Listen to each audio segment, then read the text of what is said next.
Buenas tardes. Hola, ¿qué tal? Buenas tardes, ¿cómo les va? Un gusto estar con ustedes. Bueno, ya se conoció la pericia, ¿no? Y ha determinado que hubo maniobras de todo tipo con dinero de las arcas del Banco Nación y evasión. Pasó de todo.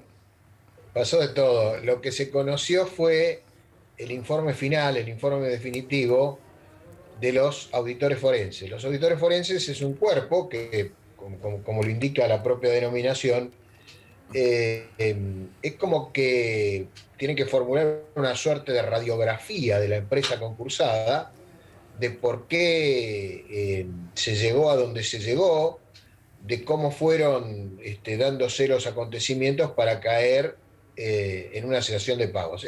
Este es el leitmotiv de un cuerpo de auditores forenses en el marco de un concurso.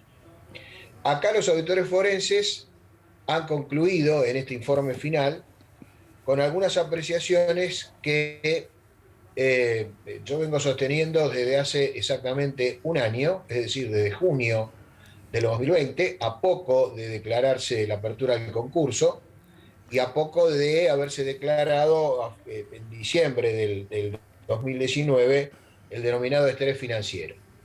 Y la verdad que las conclusiones lamentablemente coinciden a pie juntillas con el diagnóstico que yo hacía en su momento, bueno, que tengo publicado en un libro que salió en abril del año pasado, y que es lo que hemos planteado judicialmente para dar inicio y continuar a la investigación penal que se está llevando adelante acá en Rosario y que ha ido corriendo el velo de esta Feldman, gigantesca trama de desfalco. buenas tardes, ¿cómo le va? Estefanía Pozo lo saluda. Usted hace referencia a esta serie de conclusiones. ¿Podemos repasar alguna de esas conclusiones? Por ejemplo, en la pericia, hace un rato usted me la mandó y estuve leyendo un poco más en detalle el informe de los auditores. Lo que dicen es que la empresa Vicentín se manejaba absolutamente toda la estructura en función de las decisiones económicas en la tesorería de Vicentín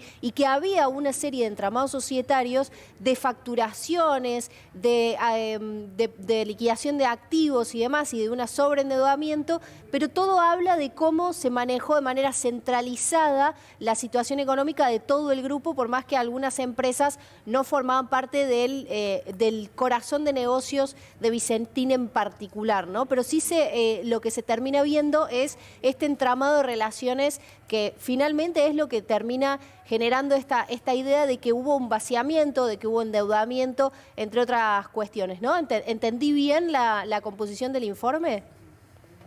Sí, a ver, el informe es sumamente farragoso, detallado, son 256 páginas y tiene una factura que data de mucho tiempo atrás y se fue nutriendo y además tiene como base informes parciales.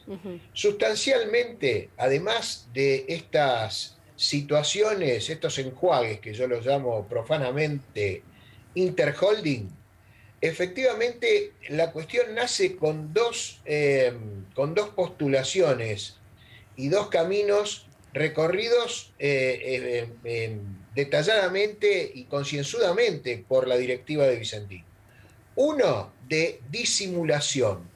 ¿Disimulación de qué? Del enorme pasivo que tenían, de la gran cantidad de toma de deuda que habían generado y habían producido, y el otro, por el contrario, de simulación de una posición patrimonial muy fuerte, de una posición económico-financiera muy sólida, y todo esto aderezado con una suerte de instalación de una alianza estratégica con el régimen anterior.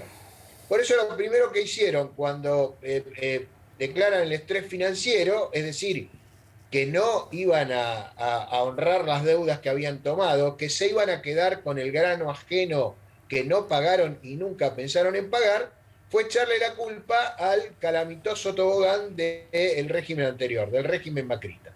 Y en realidad eso es mentira. Lo que hizo el régimen macrista fue poner en evidencia más rápidamente lo que sin ninguna duda se venía produciendo desde hace tiempo atrás, incluso antes de que comenzara el régimen macrista. La planificación del esquema Ponzi, como en la década del 20 en Estados Unidos, data de 5 o 6 años atrás, que coincide con lo que vos mencionabas, Estefanía, la internacionalización de la empresa y la diversificación empresarial.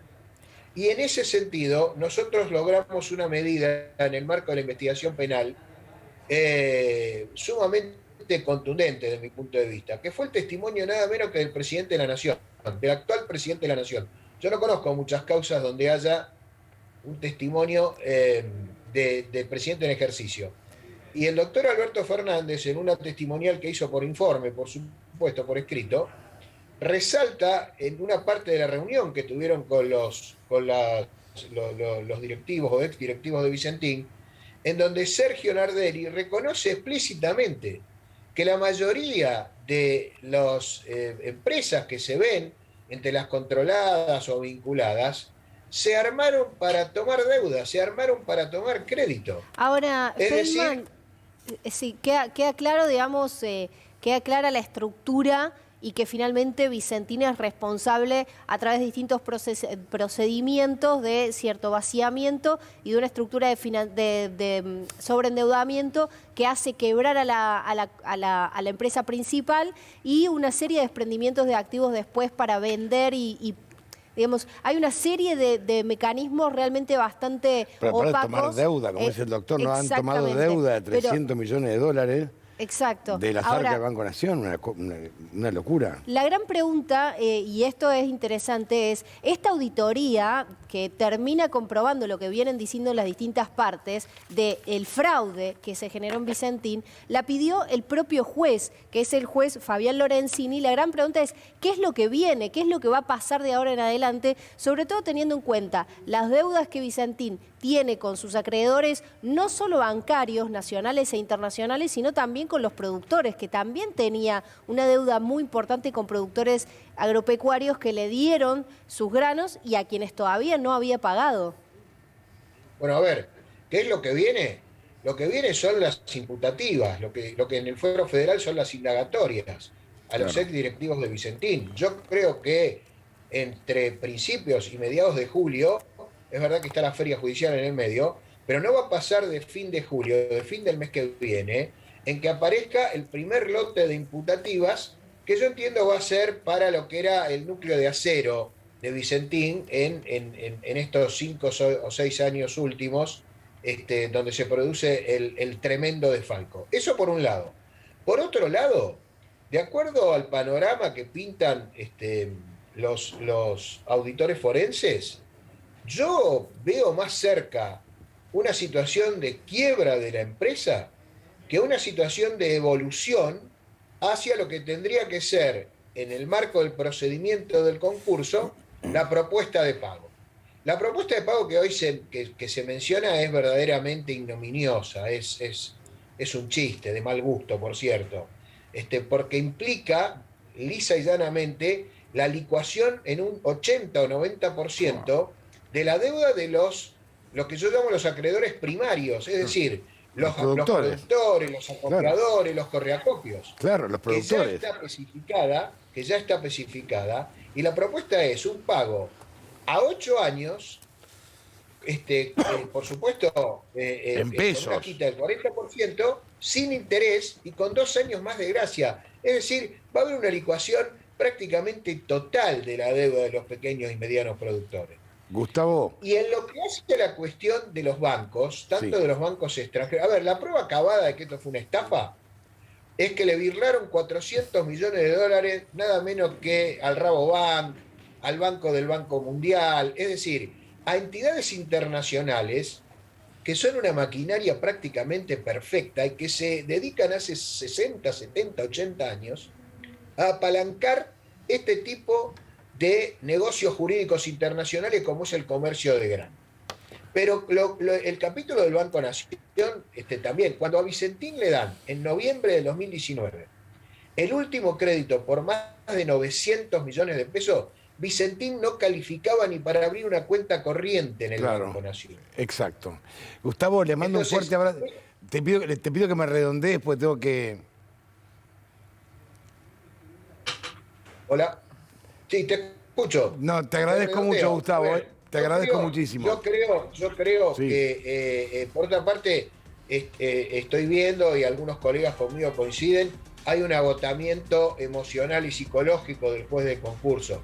El juez de concurso ha devenido en un agente judicial de Vicentín, y creo que está saturado, está agotado, está cansado.